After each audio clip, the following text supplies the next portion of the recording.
Hello दोस्तों, स्वागत है आपके अपने यूट्यूब चैनल एक स्टूडेंट में। आप सभी दोस्तों का मैं अमित शुक्ला बहुत बहुत स्वागत करता हूं। आज की इस वीडियो में हम चर्चा करेंगे दोस्तों बीए सेकेंड ईयर के फोर्थ सेमेस्टर के सभी छात्र छात्राओं के लिए जिनका पॉलिटिकल साइंस यानी राजनीति विज्ञान पेपर है, उनके लिए आज के इस वीडियो में हम नया मॉडल पेपर सॉल्व कराएंगे जो आपके लिए बहुत ही मोस्ट इंपॉर्टेंट होगा और पेपर के दृष्टिकोण से सबसे मोस्ट इम्पॉर्टेंट सब्जेक्ट भी माना जाता है ये। और हम अब बात करेंगे कि ये जो सब्जेक्ट है ये आपके लिए सबसे ज़्यादा टफ सब्जेक्ट भी माना गया है, तो इसी वजह से मैं आपको हर प्रकार से और हर मोड से आपकी सहायता के लिए हम तत्पर रहते हैं। तो दोस्तों, अगर चैनल में आप लोग नए हैं तो चैनल को सब्सक्राइब कर दिए, प्लस में बेल आइकन दबा दीजिए, आने वाले वीडियो का नोटिफिकेशन आप लोग तो बिल्कुल मिलता रहे और एक दूसरे को वीडियो को भी शेयर करते रहे। तो दोस्तों, इस तरीके से जो टाइम होते हैं वो आपको पढ़ने के लिए होता है और एक एक प्रश्न आपके लिए इसमें बहुत ही मोस्ट इंपॉर्टेंट है और वीडियो को अंत तक जरूर देखें कि ये आपको ज्ञान हो जाएगी कैसे कैसे प्रश्न हमारे पेपर में आएंगे। तो इसी वजह से आपको ये सारी चीज़ें यहाँ पे क्लियर होती रहेंगी। तो चलिए दोस्तों, चलते हैं मॉडल पेपर की तरफ। तो आपका आता है कुछ इस तरीके से आपका मॉडल पेपर दिया जाएगा, जैसे इसमें दिया जाएगा BA fourth year fourth semester राजनीति शास्त्र। प्रश्न पत्र आपका देगा कि पाश्चात्य राजनीति विचारक, ये न्यू एजुकेशन पॉलिसी यानी कि राष्ट्रीय शिक्षा नीति के अनुसार आपका ये पेपर दिया जाएगा। खंड आ से आपको सभी प्रश्न करने हैं और प्रत्येक प्रश्न का आंसर आपको 50 शब्दों में देना है। अब आपका आता है कि प्लेटो के बारे में लिखिए। अब जो प्लेटो हैं यानी कि प्लेटो महाशय, ये इनका जन्म 428 में एथेंस नगर में हुआ था। कहाँ पे हुआ था? प्लेटो का जन्म 428 में एथेंस नगर में हुआ था और प्लेटो के अनुसार अपनी योग्यता के क्षमता अनुसार राज्य अथवा समाज द्वारा निर्धारित कर्तव्य का पालन का न्याय के आचार्य ने बताया था। तो ये प्लेटो जी के बारे में। प्लेटो के माता पिता का नाम एरिस्टन तथा माता का प्लेटो के जी के पिता का नाम एरिस्टन तथा माता का नाम परवतीनी था। इनकी क्या था? परबितियनी था। और इनके जो गुरु थे वो सुकरात जी थे। इनकी मृत्यु प्लेटो जी की मृत्यु 347 ईस्वी में ईसापुर में हुई थी। तो ये था प्लेटो जी के बारे में। अब ये सेक्शन ए का पहले का फर्स्ट प्रश्न था प्लेटो के बारे में। अब आज प्लेटो जी के ग्रंथों के नाम लिखना है। प्लेटो जी के ग्रंथों के नाम है मुख्य रूप से इसमें 3 ग्रंथ उनका दिया गया है। फर्स्ट नंबर उनका दिया गया है दी रिपब्लिक, दी स्टेट्समैन और दी लाज के नाम से जाने जाते हैं ये 3। कौन कौन से? दी रिपब्लिक, सेकंड नंबर आता है इसमें दी स्टेट्समैन और थर्ड नंबर में आता है दी लॉज। तो ये इनकी 3 मुख्य और प्रमुख पुस्तक मानी गई हैं। उसके बाद में फिर आपका आता है नेक्स्ट क्वेश्चन कि अरस्तु के अनुसार राज्य की परिभाषा, यानी अरस्तु जी के अनुसार राज्य की परिभाषा कौन सी है? इसमें दिया गया है, इसमें अरस्तु जी के अनुसार राज्य की परिभाषा में कि राज्य कुलों और ग्रामों का एक ऐसा समुदाय जिसका उद्देश्य पूर्ण और आत्मनिर्भर जीवन की प्राप्ति से होता है। यानी अरस्तु जी के अनुसार राज्य परिवारों का समूह है। कि राज्य परिवारों और ग्रामों के एक ऐसा समुदाय जिसका पूर्ण और आत्मनिर्भर जीवन की प्राप्ति लक्ष्य है। तो ये होता है अरस्तु जी के अनुसार राज्य की परिभाषा। अब आता है फोर्थ नंबर प्रश्न। फोर्थ नंबर प्रश्न दिया गया है कि राजनीति विज्ञान का पिता किसे कहते हैं? अब इसमें लिखेंगे आप लोग कि राजनीति विज्ञान के पिता का नाम, यानी कि राजनीति विज्ञान के पिता किसे कहते हैं? इसमें लिखेंगे राजनीति विज्ञान के पिता का अरस्तु जी को हम जाने जाते हैं। नहीं, अरस्तु जी को हम राजनीति विज्ञान का पिता मानते हैं। तो ये अरस्तु जी के बारे में हो गया। उसके बाद फिर आपका आता है नेक्स्ट 5 नंबर प्रश्न है कि थॉमस एक्विनास के अनुसार कानून की परिभाषा लिखिए। ना, ये थॉमस एक्विनास के अनुसार जो कानून की परिभाषा है वो किस प्रकार है? तो इसमें लिखेंगे आप लोग, सबसे पहले आप जानें कि एक्विनास है कौन? एक्विनास नेपल्स राज्य के एक एक्विनो नगर के थे।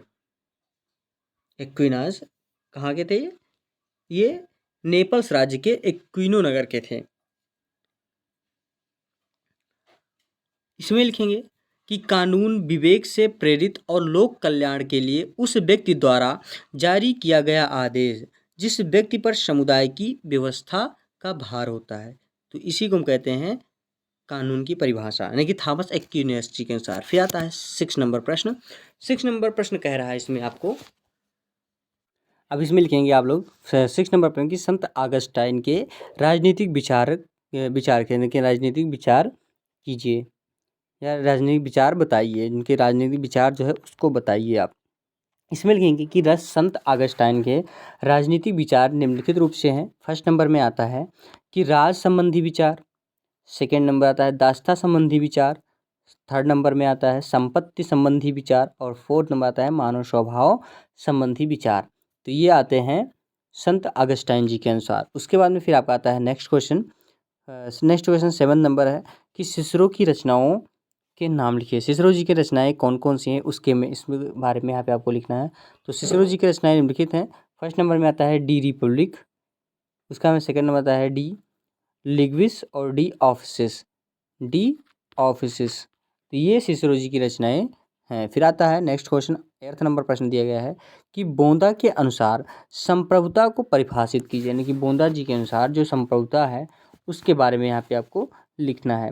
अब सबसे पहले जानिए कि बोंदा जी हैं कौन। बोंदा का जन्म सन 1530 ईस्वी में हुआ था और ये एंजर्स नगर के निवासी हैं। तो अब इसमें लिखेंगे इनकी जो सिद्धांत, इनकी जो संप्रभुता का परिभाषित किया था, उनकी संप्रभुता की परिभाषा क्या है।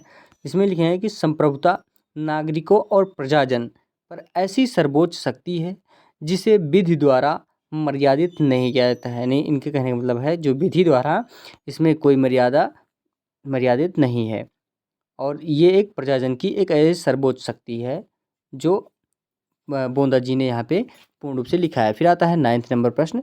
9th नंबर प्रश्न कह रहा है कि हॉब्स के अनुसार प्राकृतिक अवस्था क्या है। अब इसमें लिखेंगे कि हॉब्स के अनुसार प्राकृतिक अवस्था क्या है। इसमें लिखेंगे कि यह अवस्था असहनीय, संघर्षमय, कष्टमय, अराजकतापूर्ण थी, निरंतर संघर्ष के कारण जिसकी लाठी उसकी भैंस के सिद्धांत की मान्यता प्राप्त थी। तो ये हॉब्स जी के अनुसार कही गई बातें थी। यानी हॉब्स जी का कहना था कि जिसकी लाठी उसकी भैंस, यानी कि यह एक अवस्था जो थी ये असहनीय थी, संघर्षमय थी, कष्टमय था और अराजकतापूर्ण थी। तो इस पे हॉब्स जी ने एक प्राकृतिक अवस्था के रूप में ये चीज़ें बताई थी। तो ये था आपका 9th नंबर प्रश्न। और उसके बाद फिर 10th नंबर प्रश्न आता है आपका। इसमें दिया गया 10th नंबर प्रश्न कि लास्की के अनुसार स्वतंत्रता कितने प्रकार की होती है। जो लास्की जी के अनुसार कहा गया है इनकी, इसमें लिखेंगे कि स्वतंत्रता जो है स्वतंत्रता कितने प्रकार, लास्की जी का लॉस, तो यहाँ पे लिखेंगे आप लोग कि लास्की जी के अनुसार स्वतंत्रता यानी कि लास्की जी के अनुसार स्वतंत्रता निम्नलिखित रूप से बताई गई हैं। इसमें कौन कितने बताएंगे। नंबर 1 में आपको बताया कि व्यक्तिगत स्वतंत्रता, नंबर 1 बताइए जैसे व्यक्तिगत स्वतंत्रता है कि आप व्यक्ति की जितनी भी हो वो अपने आप से जी सकते हैं, जो भी करना चाहते हैं कर सकते हैं। सेकंड नंबर में आता है राजनीतिक स्वतंत्रता, उनको राजनीतिक भी स्वतंत्रता बताई कि आप राजनीतिक स्वतंत्रता पूर्ण रूप से दी गई, आप राजनीतिक भी कर सकते हैं। थर्ड नंबर में आता है आर्थिक स्वतंत्रता, यानी कि आर्थिक रूप से भी इनको स्वतंत्रता दी गई, आप कुछ भी बिजनेस व्यापार कर सकते हैं। तो ये आता है आर्थिक स्वतंत्रता। तो ये थे सारे आपके सेक्शन ए के सारे प्रश्न। तो सेक्शन ए से हमने आपको ये सारे प्रश्न एक एक करके बता दिया है। तो दोस्तों वीडियो अच्छी लग रही हो जरूर लाइक करें, चैनल को सब्सक्राइब करना बिल्कुल ना भूलें। फिर आपका आता है खंड बा।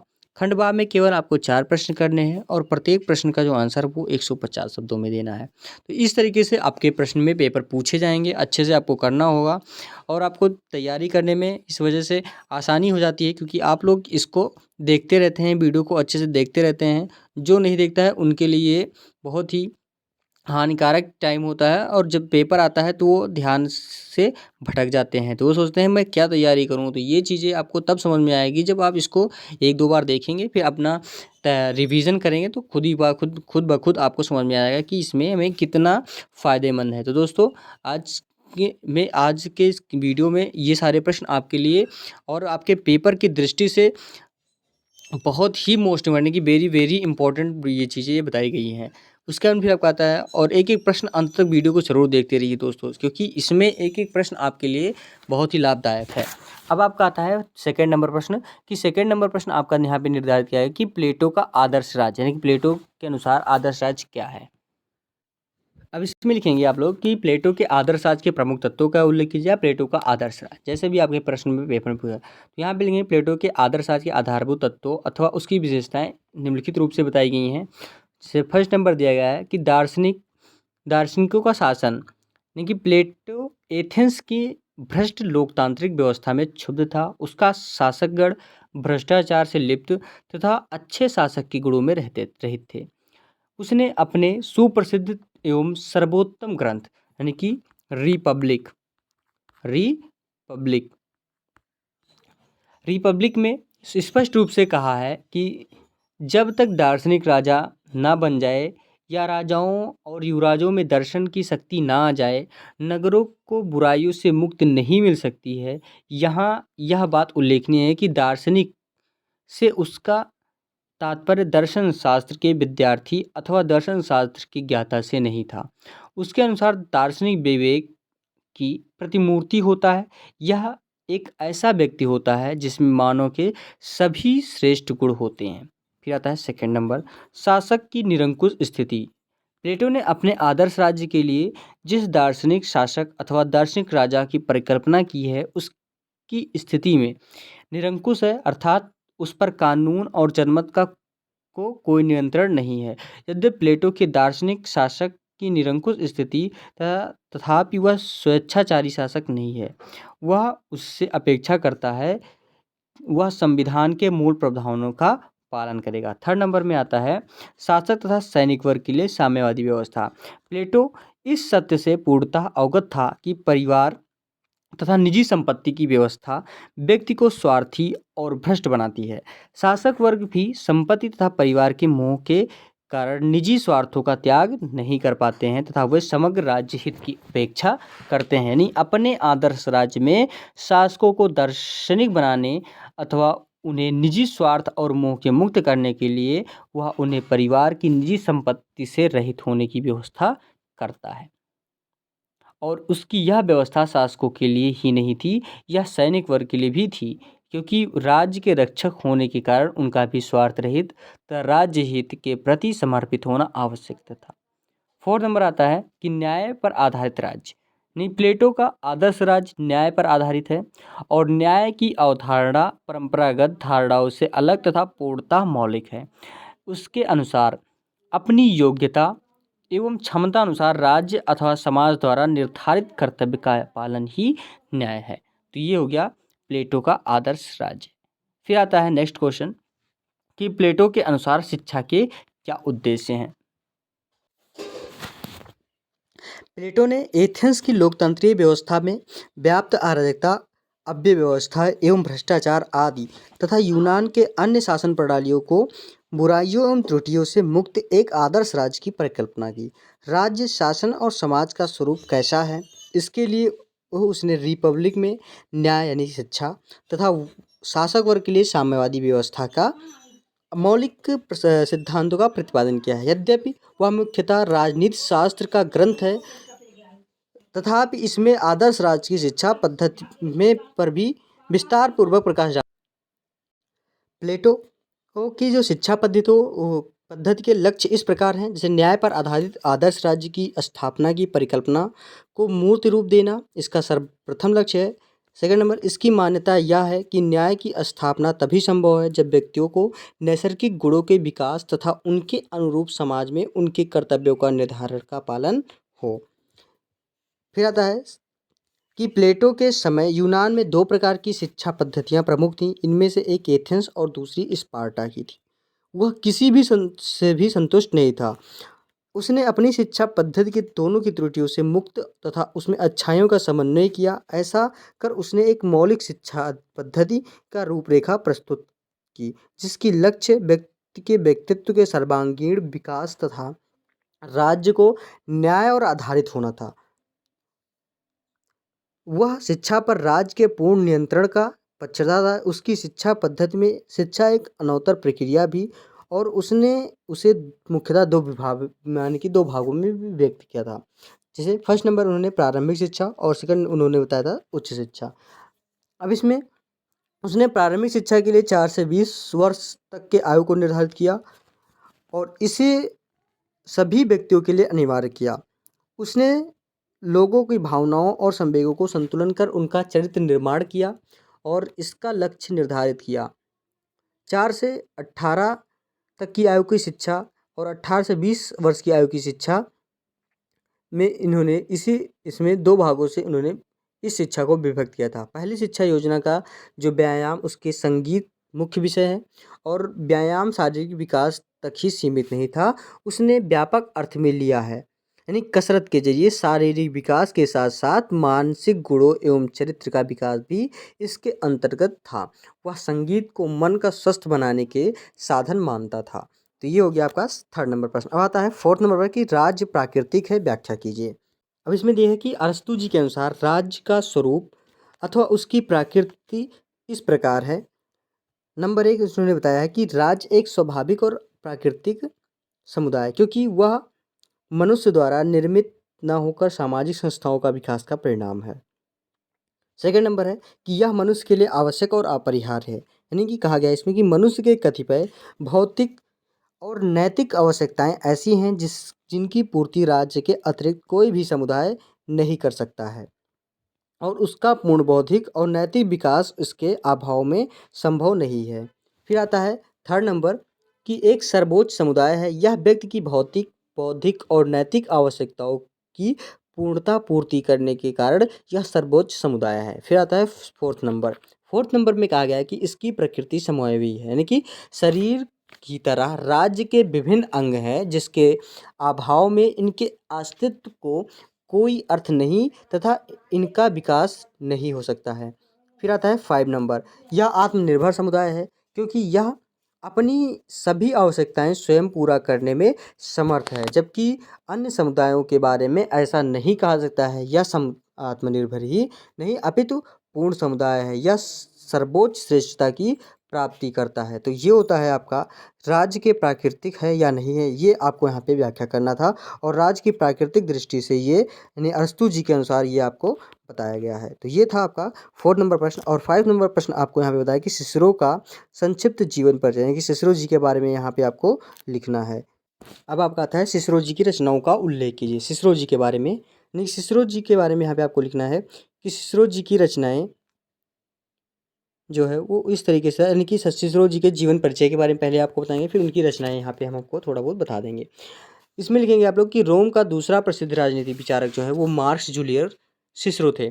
मध्य युग की इनके चिंतन धारा पर प्रभाव डालने वाले, विश्व के परम प्रसिद्ध वक्ताओं में गिना जाने वाले एक सफल गद्य लेखक हैं।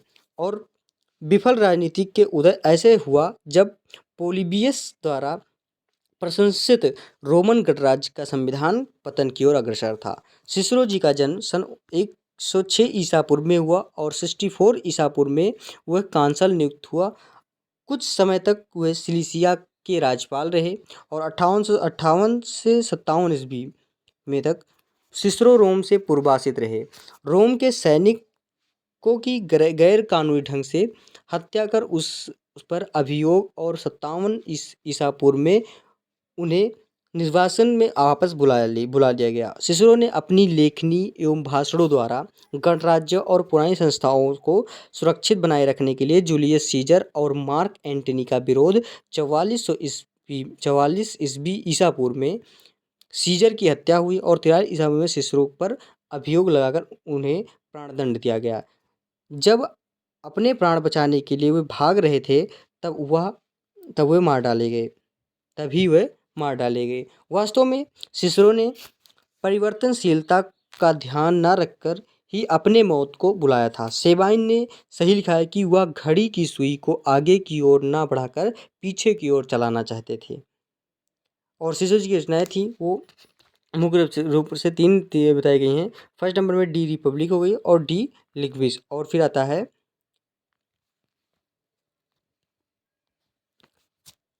आपका, तो ये इनकी 2 प्रमुख रचनाएं थीं। फिर आपका आता है 6 नंबर प्रश्न की ऑस्टिन की संप्रभुता सिद्धांत को स्पष्ट कीजिए। ऑस्टिन जी की संप्रभुता का सिद्धांत के बारे में यहाँ पे आपको लिखना है। अब आपका आता है ऑस्टिन जी के संप्रभुता सिद्धांत कि ब्रिटेन के अधिवेत्ता तथा वकील ऑस्टिन का संप्रभुता संबंधी सिद्धांत आधुनिक काल में सर्वाधिक मान्य रहा। उसे संप्रभुता का सबसे बड़ा व्याख्याता माना जाता है।